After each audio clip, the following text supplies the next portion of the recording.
to another 10-minute learning with Brandon. My third episode. We're going to be talking about asthma today. And it's a condition that affects millions worldwide. And whether you're new to the subject or you just want a little refresher course on kind of some of the basics, maybe some things you didn't know before, we'll just go over that and try to bring the knowledge up a little bit. And again, any kind of comments, interaction at all, submit or subscribe and chat with me. It'd be great. We'll try to figure out how to solve some of the world's problems together, right? But I think it all has to start with having a conversation and then looking for opportunities to be able to move on and help each other grow and develop. So, all right. So this is classified as a chronic respiratory condition as well. All right. So what is asthma?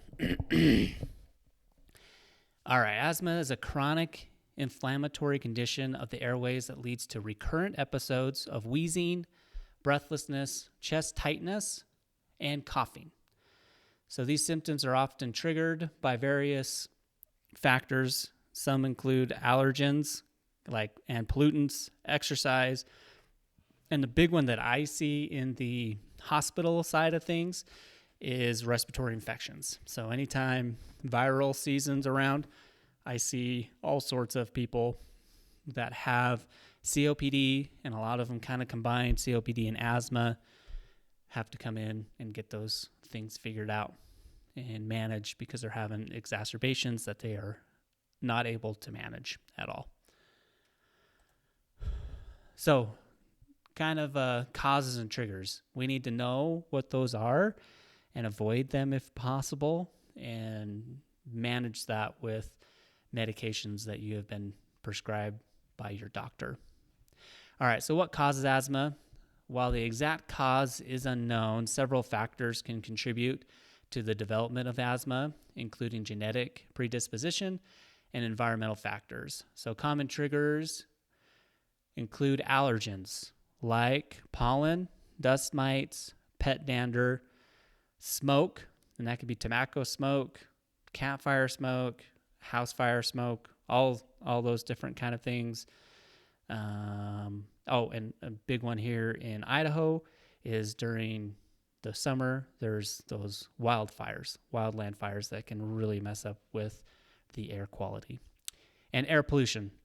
So it kind of goes with that, but I know a lot of the bigger cities, I don't live in a big city, but they have inversion that happens to where there's just so much smog, car exhaust, factory exhaust, whatever type of pollutants that kind of cause the environmental part of things, the weather to turn stuff upside down, if you will, and have all those nasty particulates down in the air that you're breathing. All right, so what are some of the symptoms? We've kind of talked a little bit about them. So they are wheezing, so that musical sound that's in your lungs. A lot of the time, if it's bad enough, you can hear it without putting a stethoscope on your chest to hear it. But shortness of breath is a big one, that chest tightness that we talked about, and then coughing. So especially at night or early in the morning, some people that have uncontrolled asthma can get woken up in the middle of the night from having an episode and not able to sleep, which doesn't make it any easier to not get sick and not have those kind of issues of lack of sleep and then getting sick and then just kind of this cycle that keeps going. So your diagnosis is typically based on a combination of, talking to your medical doctor, and they'll ask for a medical history. They'll do a physical exam, so listen to your breath sounds a lot of the time, check some other things out. And a pulmonary function test, I know we've kind of discussed that just a little bit in the past, but it just measures how well your lungs breathe air in and breathe air out, and at certain times during the breath. So they have a standard of what your age and height and sex can do, and then they'll kind of measure up against those standards and see how well you're doing or how poorly you're doing in that situation. And so that's a really good way to be able to diagnose and figure out what is going on with your lungs, if anything. And then there's spirometry as well, and there's some pictures here kind of showing these different devices in use. And then the big one for asthma patients is this peak flow measurement. And so what you do is you put this all the way down to 0. You take as big of a breath as you can in. You know how this guy's got a little nose clip. All you're trying to do is just blow as much air as you possibly can through your mouth and none through your nose so that you can measure it. And then you're really just forcing that breath out as hard as you can. And as far as you can get this little dial here up, the better off you're going to be. And so this is a really key thing for people that have asthma. You get a baseline, and then you can kind of see how well you're doing with your disease at that point. So let's move on to the next slide. So how is asthma managed and treated? Just like with COPD, there's no cure for asthma. It can be effectively controlled with proper management. So again, like I'm saying, we're wanting to be talking to a medical professional doctor that deals with asthma and allergens, and they would be able to prescribe you the proper medication to be able to help reduce symptoms, reduce exacerbations or flare-ups, so that you can be able to have a meaningful, good quality of life.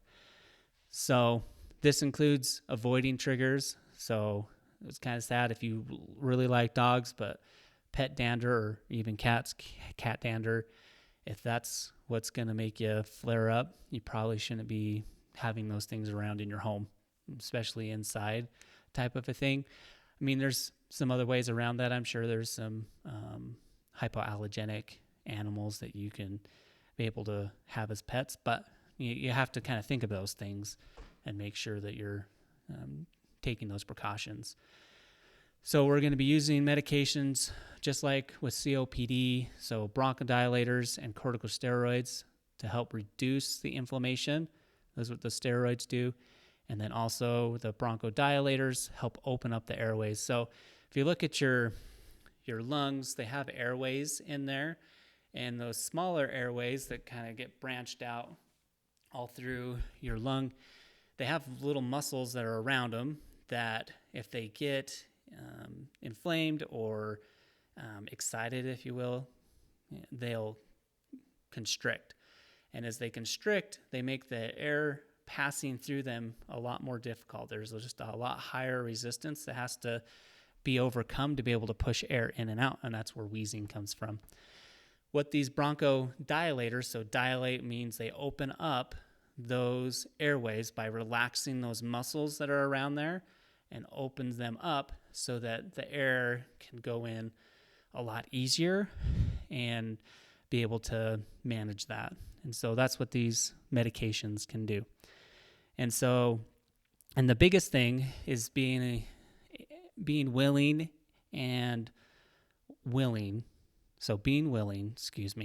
to develop an asthma action plan in collaboration with your healthcare provider, with your doctor. That's why I put this on the screen here.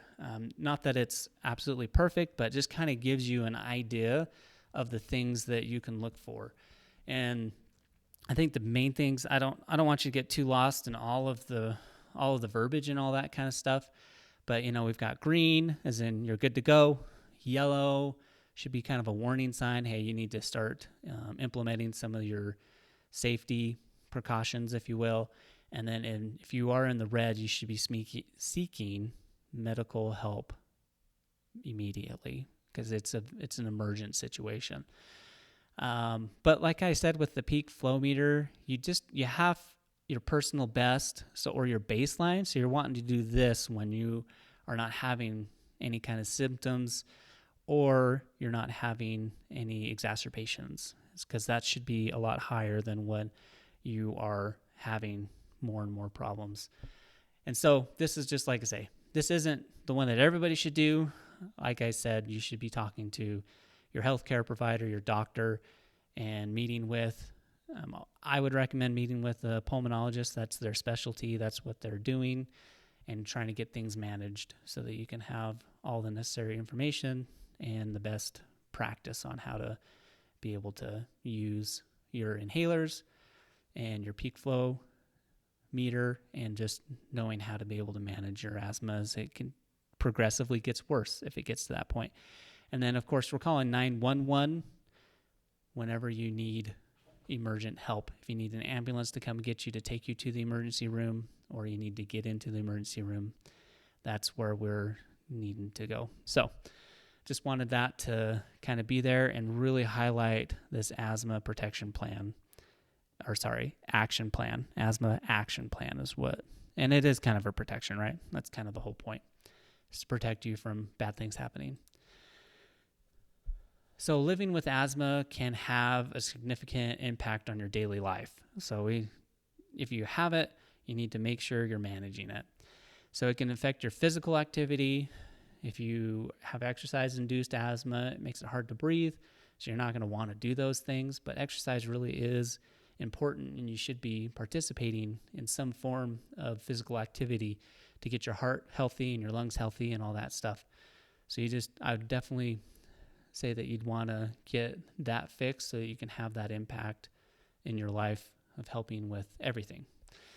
And it can affect your sleep, work, and school performance. Okay, so with the proper management, like we've said, and the support, many individuals can have a pretty meaningful life with asthma. Okay, and we just don't want to let it kind of control those type of things.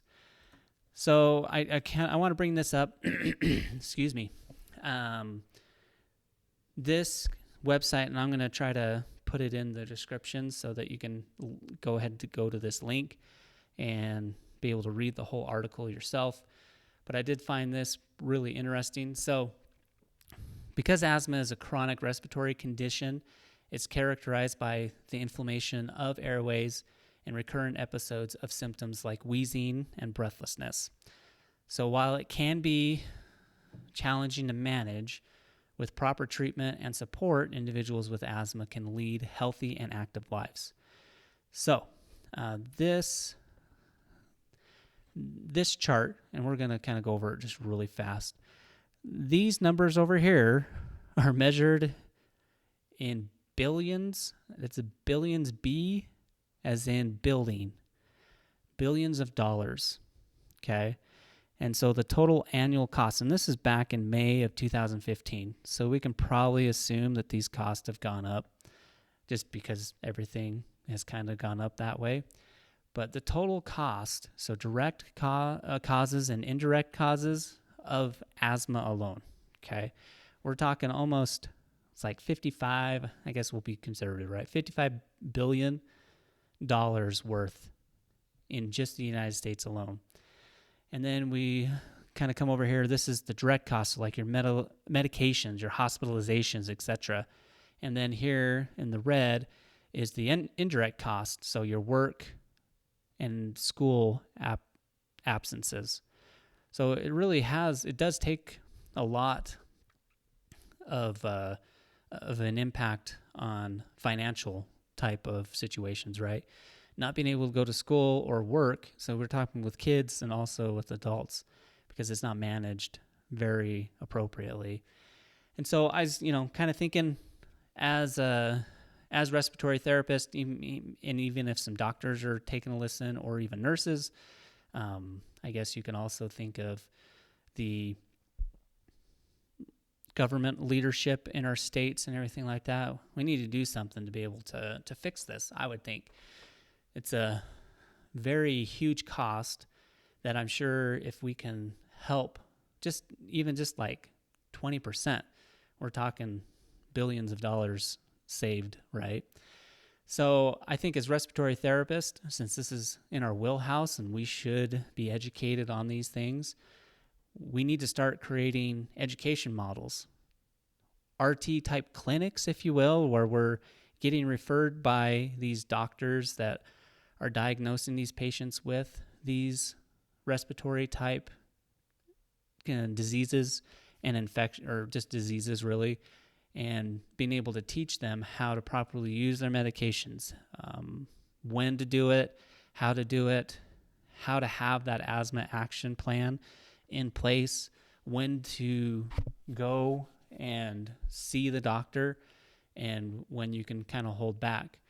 And I think that we need to take a moment and try to collaborate with these doctors' offices, these state officials, the insurance companies, to be able to help make an impact on our American civilization, if you will, to be able to help confront some of these costs and,